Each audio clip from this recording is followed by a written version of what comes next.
तो दोस्तों अभी के टाइम पे हम लोग सीधे पहुंचे गणेश गुफा में, जहाँ पर कि गणेश जी ने बैठ के महाभारत लिखा था भाई। हम निकले स्वर्ग रोहिणी वाले गेट से, जहाँ से कि 5 भाई पांडव स्वर्ग गए थे, उसी वाले रास्ते ऊपर को। तो भाई 5 भाई पांडव उसी रास्ते से स्वर्ग गए थे, जिनमें से शायद से एक ही स्वर्ग पहुँच पाए, बाकी रास्ते में उनकी जो है मृत्यु हो गई थी। सबसे पहले द्रौपदी की मृत्यु हुई, उसके बाद एक एक करके सभी भाइयों की हुई। खाली सहदेव खाली सहदेव भी स्वर्ग पहुंच पाए। और यहाँ से अभी 32-33 किलोमीटर ऊपर स्वर्ग रोहिणी है। तो दोस्तों कल वाला ब्लॉग पूरा मिसिंग रहा है। मिसिंग इसलिए रहा है कि कल मैं दर्शन के लिए लगा था, ना ही दर्शन हुए और ना ही भाई ब्लॉग शूट हो पाए। मैंने सोचा कि दर्शन होने के बाद ही मैं ब्लॉग शूट करूँगा, तो ब्लॉग भी शूट नहीं हो पाया। और आज सुबह भाई करीब 3:30 बजे ना, 3:30 बजे मैं लाइन पे लग गया था और 10 बजे मेरी बारी आई हुई दर्शन की। तो दर्शन करने के बाद ही हम जा रहे हैं अभी माणा से आगे को जाएंगे। इधर से ऊपर को 2-2.5 किलोमीटर आगे माणा है, और माणा में गणेश गुफा, ब्यास गुफा, और उसके बाद ही जाएंगे हम कहाँ, उसके बाद ही जाएंगे हम वो सुधारा भाई। तो आज की ब्लॉग की स्टार्टिंग यहीं से हो रही है। तो जय शिव शंकर दोस्तों, क्या हाल चाल है तुम्हारे? आशा उम्मीद करता हूँ कि सब बढ़िया होंगे। मैं भी एकदम ही मस्त हूँ। तो भाई सामान हमने सारा पैक कर लिया है, ये देख लो। और एक भाई ये रहा 2 शब्द बोल दिया आज फिर से। क्या बोलते हैं, सब नहीं बचे, सब तो तुमने छाप दिया। चलिए फिर चलते हैं, देर क्यों करनी है ना। तो चलो भाई फटाफट से चलते हैं इधर से। बैग की पैकिंग भी हो गई है, और ये बंदा ना मेरे को बिना जुगाए अभी 2-3 चीज़ रह रखी है मेरे लिए पैक करने, और वो बंदा सीधे निकला ही जा रहा है, पता नहीं कहाँ की चलती है। तो चलो भाई लेट्स गो, इधर से भी निकलते हैं सीधे भाई वसुधारा के लिए। तो 2:30 बज चुके हैं दोस्तों, और अब जाके हम इधर से निकल रहे हैं। आगे फिर हमारा टेंट उस घर से थोड़ा बगल में, और अभी निकल चुके हैं हम लोग। ये रहा एसआर जो कि मस्ती कर रहा है गाय भैंस के साथ। अरे समझदार बंदा, उसे नहीं खाने देगा। चलो भाई निकलते हैं इधर से भी। आगे की कहानी मैं आपको बाद में बताऊंगा। तो दोस्तों अभी चलते चलते ज़्यादा टाइम तो नहीं हुआ हमें, चल रहे हैं बड़ी प्यार से दोनों के दोनों प्रकृति के नज़ारे देखते हुए और प्रकृति को एंजॉय करते हुए। आगे आगे हमारा माणा गांव। तो चलो भाई चलते हैं फटाफट माणा गांव से। पहले गणेश गुफा, ब्यास गुफा होंगे, उसके बाद ही जाएंगे वसुधारा।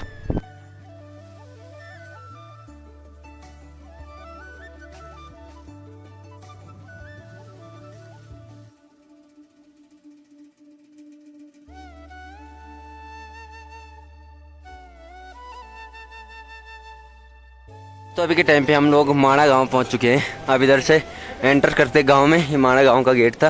तो चलो अब एंटर करते। नदी हमने नीचे से क्रॉस कर दी।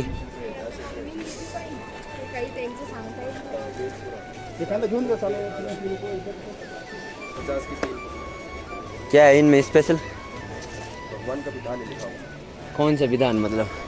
जैसे सरकार में विधान संविधान है ना, हाँ, वैसे भगवान का विधान है। कुछ समझा सकते हो? इसमें परमात्मा पाने का मार्ग है। हाँ, अगर आप मानते हो भगवान को, मैं तो इतना मानता कि मैं घर से पैदल यात्रा पे निकला हूँ। लिखे कि कौन सी भक्ति करनी चाहिए। देखो मेरे ख्याल से ना, ये जितनी भी किताब है ना, ये इस टाइम पे संस्कृत में लिखा है, हिंदी में, तो फिर तो नहीं है मेरी बस की। कौन सी भाषा? मेरे को चाहिए संस्कृत में।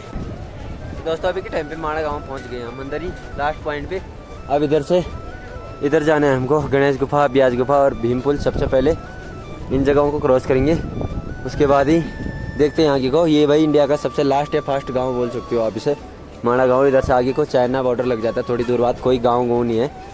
तो उसके बाद ही आगे को निकलते देख लो भाई, इतनी बड़ी बड़ी चट्टानें दिख रही ना इधर को। भाई है क्या गजब की बात होगी भाई। तो चलो फटाफट से अब भीमपुल में चलते हैं, या तो गणेश गुफा, ब्यास गुफा जो भी पहले पड़ेगी वहीं चलते हैं। तो दोस्तों अभी के टाइम पे हम इस वाले रास्ते पे निकल गए हैं, जहाँ से कि हमको सीधे गणेश गुफा में निकलना है।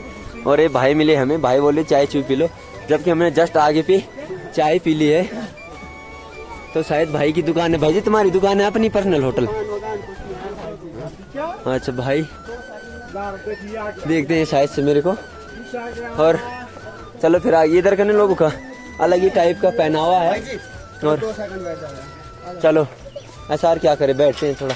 अरे बैठते हैं, बहुत टाइम है यार आपके। चलो फिर भाई के गैल बैठते हैं थोड़ा। और पहले ना गणेश गुफा और व्यास गुफा के दर्शन करते हैं, फिर आगे की तरफ। ये तुम्हारा घर है? घर ही बोल सकता हूँ। हाँ भाई लेके आया अभी अपने घर में भाई। तो बैठ जाओ। तो दोस्तों अभी के टाइम पे भाई ने भाई चाय बिस्किट नमकीन स्पेशली हमारे लिए बनाए, पहले तो अपने रूम पे लेके आए, तो बहुत बहुत धन्यवाद भाई जी तुम्हारा। और भाई ना मैसेज करते थे मेरे को कि कब तुम इधर को आओगे, तो मैंने परसों कल ही बताया था ना मैंने कि मैं आज ही आने वाला हूँ। कल गलती से नहीं आ पाए मैं, तो आज भाई ने देख लिया हमें। मैं रुका हुआ भी था कि मैंने सोचा अभी आ रहे होंगे पर मिले नहीं, अभी जस्ट नीचे पर देखा तो मैंने कहा वही भाई को लेके जाता हूँ भाई। तो चलो भगवान केदार बाबा की बद्री बाबा की कृपा है कि हम मिल गए हैं, नहीं तो इसके बाद मुश्किल मिलते भाई। ये आप चले जाते बस हाँ। तो कल सुबह क्या पता निकल भी जाना। तो वही होगा। तो बहुत बहुत शुक्रिया तुम्हारा पहले तो। इधर सर को देखो तुम एक बार झुम क्यों हो रखा तो झुम के, और क्या अभी आगे का काम भी तो करना है। हाँ तो चलो पहले अब चाय चुई पीते। थैंक यू सो मच एक बार फिर से। तो फिर निकलते इधर से। तो दोस्तों अभी के टाइम पे हम लोग सीधे पहुंचे गणेश गुफा में, जहाँ पर कि गणेश जी ने बैठ के महाभारत लिखा था भाई। दोस्तों यहाँ पर गणेश जी ने बेल पत्र में भाई महाभारत लिखा था। और उधर से भैया जी कुछ बोल रहे हैं भाई चाय पीते पीते, तो शायद मेरे को जानते होंगे। तो यह गणेश गुफा और आगे पे शायद ब्यास गुफा है। चलो अब ब्यास गुफा की तरफ जाते हैं, उसकी कहानी मैं तुमको आधे रास्ते में सुनाऊंगा मस्त करके।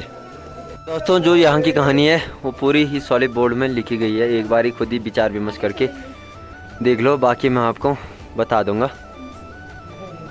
ये देख लो भाई। तो दोस्तों यहाँ से करीब 100 या 150 मीटर ऊपर महर्षि जी की गुफा है, जिसे कि हम व्यास जी भी बोलते हैं। तो उन्होंने वहाँ से भाई महाभारत बोला था और गणेश जी ने यहाँ से लिखा था। तो कई लोग सोच रहे होंगे कि आखिर एक ऐसा हुआ। तो भाई उस टाइम वो द्वापर युग की बात थी, तो उस टाइम पे थोड़ा परिस्थिति अलग थी, इस टाइम पे परिस्थिति अलग है। तो ये तब संभव था। देख लो तुम ऊपर जिस पे झंडा दिख रहा ना, जो ग्रंथ जैसे किताब जैसी पत्थर, जो किताब जैसा पत्थर दिख रहा ऊपर, ये देख लो। तो वही है भाई व्यास गुफा, जिसे कि आप महर्षि व्यास गुफा भी बोल सकते हो। तो वहाँ से भाई महाभारत बोला गया था, यहाँ गणेश जी ने लिखा था। तो यही है इसकी कहानी। बाकी मैंने जिसको अगर इंटरेस्ट है या दिलचस्पी है तो एक छोटा सा शॉर्ट लिया है मैंने, उधर लिखा था जो, तो उससे पढ़ लेना। तो दोस्तों अभी के टाइम पे हम गए हैं ब्यास पत्थर पे, ब्यास पोथी। ये रही भाई पोथी का मतलब होता है कि जिसमें पुराने ज़माने में लिखा जाता था। पोथी ऐसे चिपकी नहीं रहती, एक पन्ना पढ़ा वो नीचे डाल दिया, दूसरा पढ़ा उठा के नीचे डाल दिया, ऐसे वाली जो किताब होती थी पुराने ज़माने में यूज की जाती थी वो होती थी ब्यास पोथी। तो ये पत्थर है जो पोथी का ही स्वरूप है। और ये नीचे ब्यास गुफा, जहाँ से कि व्यास जी ने भाई कितने ग्रंथ, जितने भी हिंदू धर्म में ग्रंथ है ना, वो सारे बोले थे। और नीचे गणेश गुफा दिखा दी मैंने आपको, वहाँ से गणेश जी ने लिखे थे। तो अब एक काम करते हैं, इसके बारे में भी मैंने आपको कहानी बता दी। बाकी अगर मेरे को अगर फुर्सत मिले तो मैं विस्तार से बता दूंगा आपको, क्योंकि इनकी ना बड़ी लंबी चौड़ी कहानी है, जिनके बारे में कि मेरे को अच्छे खासा नॉलेज है, पर टाइम लग जाएगा। आप आधा अधूरा क्या ही बताना, या तो फिर विस्तार से बताऊंगा कभी फुर्सत में, तो वो बात अलग है। नहीं तो ये इन चीज़ों के बारे में मतलब मेरे को लगभग नॉलेज है, ये इस बात का घमंड नहीं है मेरे को। तो अब ये काम करते हैं, इधर से आगे को निकलते हैं पुल पे भाई। और इस बंदे के ना सच बोल रहा मैं, बाल कैसे दिख रहे तुम्हें, ये बात बताओ। अबे आग लग गई उनमें। मैं वो जला रहा था वो जल नहीं रही, उसकी गैस उठ रही है, बम से आग लगी। मैंने ऐसे क्या सारे बाल देख रहे हो, पूरे फूके हुए बाल हैं। हाँ कैसे आएंगे, नहाने में आ जाएंगे। हाँ वो सुधारा में नहाएंगे। तो चलो अब आगे जाते हैं। ये हेयर स्टाइल है नया। और भाई इसी गुफा से वेद व्यास जी ने सरस्वती नदी को श्रापित किया था। कारण क्यों? ये कारण था कि सरस्वती नदी जो थी वो ऊपर काफ़ी बड़े बड़े चट्टानों से गिरती थी, तो ज़ोर ज़ोर से कल की आवाज़ आती थी। तो वेद व्यास जी ने सरस्वती नदी को श्रापित इसलिए किया। हालांकि अभी भी बचती है, पर यहाँ से सरस्वती नदी विलुप्त हो गई है। उसका कारण ये है कि वो सीधे इधर अलकनंदा में मिल जाती। यहाँ यहीं पास में उसका उद्गम स्थल है इधर आगे को, और यहाँ आगे पे ही वो अलकनंदा में मिल जाती और अब उतनी ज़ोर से नहीं बहती तब से सरस्वती नदी। तो अब यहाँ से भी निकलते हैं भाई। दोस्तों अभी के टाइम पे हम लोग भीमपुल पर पहुँच गए। ये देखो भाई, ये रहा भीमपुल। जब 5 भाई पांडव स्वर्ग जा रहे थे तो तब भाई उन्होंने ये वाला पुल बनाया था। और ये सामने रहा भाई सरस्वती मंदिर। ये दरअसल ये पुल ना सरस्वती नदी के ऊपर बनाया गया है, इसकी वजह से यहाँ पर सरस्वती मंदिर है। तो इधर के बारे में ज़्यादा जानकारी तो क्या ही देनी। 5 भाई पांडव जब उन्होंने अपने जीवन में काफ़ी ज़्यादा अत्याचार कर लिए थे तो वो स्वर्ग जाना चाहते थे भाई। स्वर्ग रोहिणी इधर ही आ गया है, 30-35 किलोमीटर आगे। तो वो स्वर्ग जाने की तलाश में थे, स्वर्ग जाने का प्रयास कर रहे थे। तो यहाँ से उन्होंने ये वाली नदी पुल बनाकर पार की, जो कि रहा भाई भीमपुल। और यहाँ पर शायद भीम के पंजों के और हाथों के निशान भी हैं, पर कहाँ हैं अभी तक मेरे को देखने को नहीं मिले। देखेंगे तो चलो आपको भी बताएंगे। दोस्तों दरअसल ये जो सरस्वती नदी है ये इधर ही ऊपर से जस्ट से निकलती है, पता नहीं आती कहाँ से, पर इधर से निकलती है और आगे जाके भाई अलकनंदा में मिल जाती है।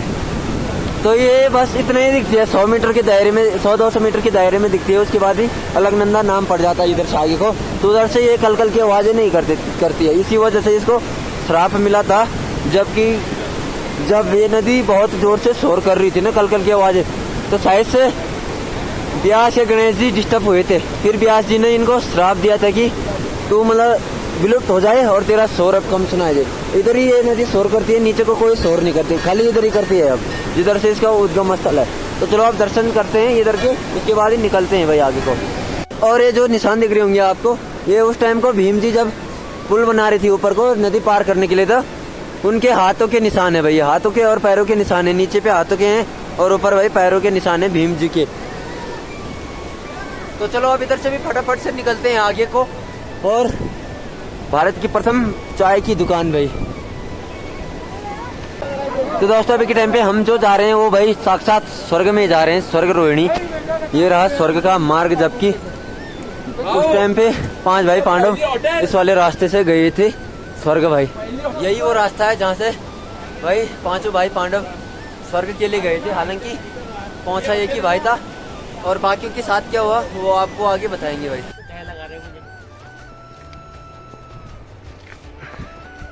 हम निकले स्वर्ग रोहिणी वाले गेट से, जहाँ से कि 5 भाई पांडव स्वर्ग गए थे, उसी वाले रास्ते ऊपर को।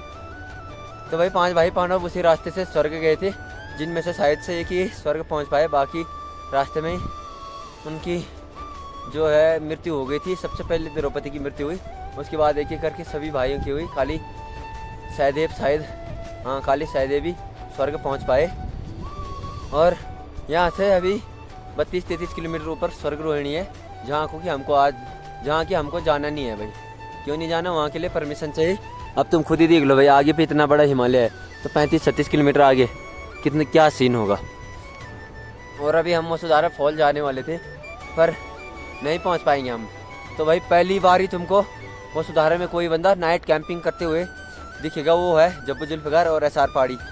पहली बार ही भाई हम दोनों बंदे वसुधारा की तरफ नाइट कैंपिंग कर रहे हैं। आज तक किसी बंदे ने इधर नाइट कैंपिंग नहीं की है भाई। सब बंदे हमें बोल रहे क्यों जा रहे, तुम उधर ठंड बहुत ज़्यादा है। दूसरी बात उधर स्नोफॉल हो रही भाई, जो उधर बादल दिख रहे ना उधर ही है भाई। इधर से लगाओ तुम 2.5 घंटे का रास्ता है, और हमारे उधर जाते जाते बुरे हाल हो जाएंगे, क्योंकि और हम भी शायद उधर पहुंच नहीं पाएंगे। तो देखते हैं कहीं पर रुक जाएंगे मस्त करके, जहाँ पर रात होगी पानी मिल जाएगा, वहाँ पर नाइट स्टे कर देंगे। चलो निकलते हैं इधर से भी आगे।